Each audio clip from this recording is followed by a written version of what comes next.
Today is top 4 reasons having a hazmat team can benefit and save you money in your business. It's actually good business. It's good business. All right. All right, let's go.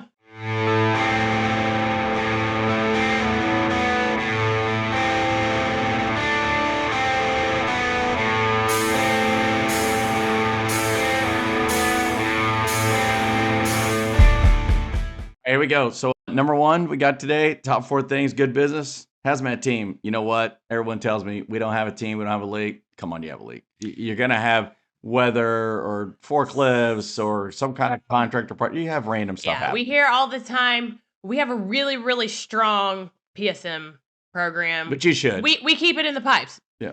Absolutely. But I would also invite you to consider emergency response and planning is part of the 14 elements of PSM for a reason. They know weather happens, new employees happen, contractors that have new employees happen. We have forklifts that have accidents. Things happen. So we don't plan that on a Tuesday at 3 p.m. we're going to have a leak, obviously. But we understand we need to be prepared. It's just an insurance policy. For 23 years, we trained with outside agencies on how to fight leaks at different plants to make it right. And now, like this year, now everyone's talking about it. We have to get our fire departments more involved. We should have, because you're going to have stuff. That's all they're saying. Random things happen. So, let's provide folks the training if they're already doing the response. So absolutely. I think the biggest thing is we hear, well, we don't respond to leaks. But we have an SOP, and SOP has what section in it? Well, it has emergency, but I would also invite you to consider, how do you define nuisance leak, right? So we have something that's leaking. Yeah. It should 50 parts per million now. It shouldn't be leaking. That's not normal operations, because normal operations. I'm in a room by myself trying to turn the valve off. Yeah. I'm getting that part. You got to define what is actually emergency or not, and that's where the things people don't want to define it, but it's very easy to define. Yeah, we've got equipment in normal operating condition shouldn't be leaking. Yep. There you go. So back to you. Even if you say we're not going to have a team, we're going to have a fire department, because I have plants that happen, then you still got to have procedures on what you want the fire departments to do, because there's still more to it than just saying, well, we'll just hope. Yeah. Okay. So that's number 1 there. Number All 2. Right, first, hang on before you get into that. This is our opinion. Yep. It's rooted in our 480 some odd leak responses and involvements that we have dealt with as a company, Joe and I. So either on the phone, live in person, after the event has happened, done investigation. So take it for however you want, but always do a thorough risk assessment of your situation. But this is just our opinion. All right. The second one is you got levels of teams. So let's start with there. Military background, and then I was a medic, and then I was on a hazmat team. And then I did bioweapons, and then I have a degree from Oklahoma State, by the way, fire protection safety, greatest school out there. Anyway, and they lead the industry in this stuff. Then I have certifications, and I did all of that, went to a food plant, and I'd never managed or been involved with a chemical leak like this. So even though I had my dad was even a career fireman. I was in the fire explorer.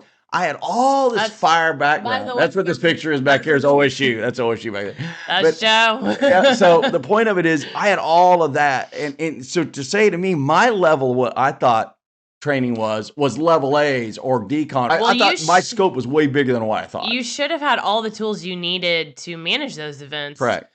But you didn't. But I didn't. Because why? Because I didn't understand that the leak could go for 3 days, and my level A, my fire response, could only be 2 hours of it.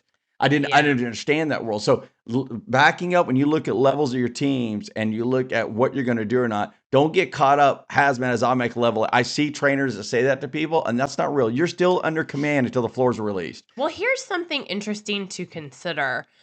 A lot of hazmat responses from the fire side, unless they have some specific data. I've seen a lot of entries using bunker gear. Right. Or they'll say they're not automatically level A. There is an in-between, and their in-between is bunker gear. And they may be able to do a quick attack that we may not be. So there's different rules and laws. All I want you to know is when you look at the size of your teams, we're going to have a team or not, don't get tunnel vision. Back up and look at the big picture of everything that's going on. Well, and I think something else to kind of consider in that too is that when we talk about, well, we've got, because I hear the argument a lot of times, we don't need to have a team because we've got a paid fire department here, or the regional team is based here. And I think it's important to kind of delve into the fact that hazmat fire department responses and how they are trained to do those responses, that is a completely different plan of attack on how they're going to manage that event than dealing with a fixed facility hazmat event where how you address that leak is understanding the system that's leaking. Correct. So understanding the refrigeration system. Because I didn't know all that at the and beginning. How it operates. Yeah. There is not a really intensive module that they're going through that's like a miniature operator one where they're trained on how everything flows. And there's so many system. systems and so many versions. I mean, yeah, we go to hundreds of plants here, and every plant's different. So you got to learn those nuances. Theirs is very, very generalized because they have to be able to do everything. But that is the negative when you're talking about this next one, and it's time of response. Number 3 is time. Yep. So here's the way it works. I've got a leak, and I've got jobs, and I got a community, and I also have product. Mm-hmm. And our view is you shouldn't get hurt. You should not have literally no product loss. You should have the smallest leak ever. And you know what? It shouldn't really take that long if you do it right. So that's how we approach all these systems, is we approach it by how we're going to manage it overall. Yeah, I mean, the goal of a hazmat response is to have it end before it can really get going. And if you have to sit and wait for some kind of response team, whether it be a contractor, a third party, or a fire department regional team or something like that, the time is ticking and you're continuing to spill chemical, which is wrong for everybody. Whether it's refrigerant or whether it's sanitation type chemicals or process chemicals, you're continuing to spill those and not address the problem. So it continues to grow for a longer period of time. It's going to affect potentially life safety, could potentially affect the environment situation, is probably going to affect your downtime and your product loss. And the goal is to not impact any of those. If you're going to have a leak that's 50 parts per million, and you go deal with it normally, it could be less than an hour and you're fine, you're up and running again. Absolutely. And no drama. So what happens is perception. There's different devices you can stream and look at leaks. But every time people think about hazmat, they think it's massive.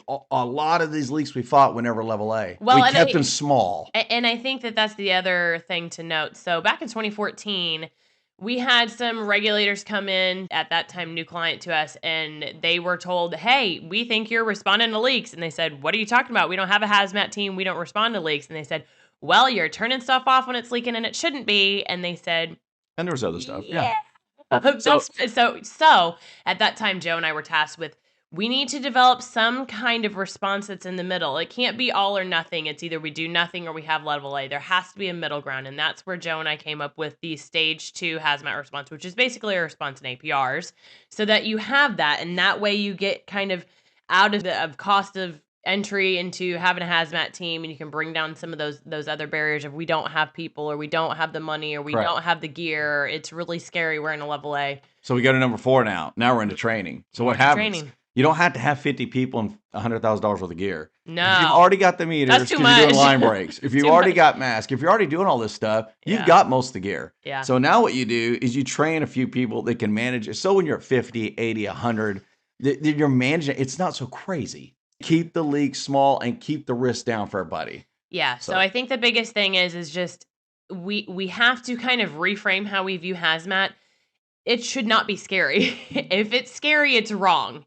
I would also look at it from the side of if you start interviewing your employees and kind of asking some open-ended questions and you find that they are turning stuff off, that it's not normal operating conditions, it is leaking, then my question would be, what is scarier? Is it scarier to have them be doing these tasks already and not provide the training, and now we're putting them in that really weird situation because, as Joe mentioned earlier, they are reviewing the emergency section of the SOPs and they're saying they're fine. And if we're not providing training to kind of help educate them, because this is the pushback I get all the time, we can't, generally speaking, use SOPs in the emergency section in my hazmat responses because they say, well, that's too general. That won't fix the leak that's happening. And so then you say, well, then you need to rewrite your emergency section to outline some of these different leaks. Well, there's too many options. We can never do that. It's not a leak. So it's a system. That's where the training and education comes in on how do you navigate through that emergency scenario. Now, also in the training, though, I have a lot of background in this. You got a duct. It's got oil on it. Wipe off duct. That's not what we're talking about. We're talking about live 15 minutes, evacuation, chemical leak, fire trucks, ambulances running command. Different training. There's EPA training, some cleanup training. There's cleanup, disposal, and there's the There's it's a live emergency, and I have to know how to address that right now. And then there's the emergency is over. Now we have to clean up the mess that was made and make sure that it's safe for everybody, clean up the environment. And the two don't cross over because they are two completely different skill sets. I don't train on a barrel leak. By the time we get to a lot of times, it's already leaked out. So, and I don't train on rail cars because my teams aren't going to be allowed to do that in their play. So you've also got to have the skills that you say you're going to do is where you need to tailor that to those subjects. Yeah, we just want to make sure we're training employees on the tasks we expect them to do. So if the expectation is to go in and turn a valve when we've got a 100 parts per million leak because we've got APRs that go up to IDLH, then we want to make sure we're providing some training on how to do that safely and who else should be involved in that process and that decision making of this is what we need to do and how we arrived there. All right, Jen's going to be speaking at IAR here in the next few weeks. So don't forget about that. If you want some more data, go to episode number 5. It has a lot more stuff before we did the video stuff. We did some others, but it gives a lot of detail. But and you can also, you can also go to allensafetycoaching.com. That's going to go ahead and give you all kinds of ideas on how to structure some of this out. So if you have questions on, okay, maybe we do need some training, we've got all kinds of modules on there about how to organize and set this up. And then if you're like, you know what, we just want to go ahead and move forward with training, allen-safety.com lists out all the in-person stuff we do if you're interested. So that's it. 4 reasons why having the team makes good business. All right. Hopefully I'll see you at IAR. Come by Orlando in March. Come see me. Come say hi. Have a great day, everybody. Thank you for listening to Safe, Efficient, Profitable, a worker safety podcast. If you're looking for more in-depth discussions or step-by-step solutions on all of the different safety and regulatory topics, please visit us at www.allensafetycoaching.com for web-based virtual coaching and training, or at www.allen-safety.com to book our team for on-site services, training sessions, to order merchandise, to learn more about our team and what services we provide in the field, or just simply to request a topic for us to cover on our next podcast. If you found today's podcast helpful and would like to support our podcast further, please help us by subscribing, liking, and sharing this podcast with anyone that could benefit from the information we cover here, as that helps us to continue to put out this free content. Thank you so much for your support.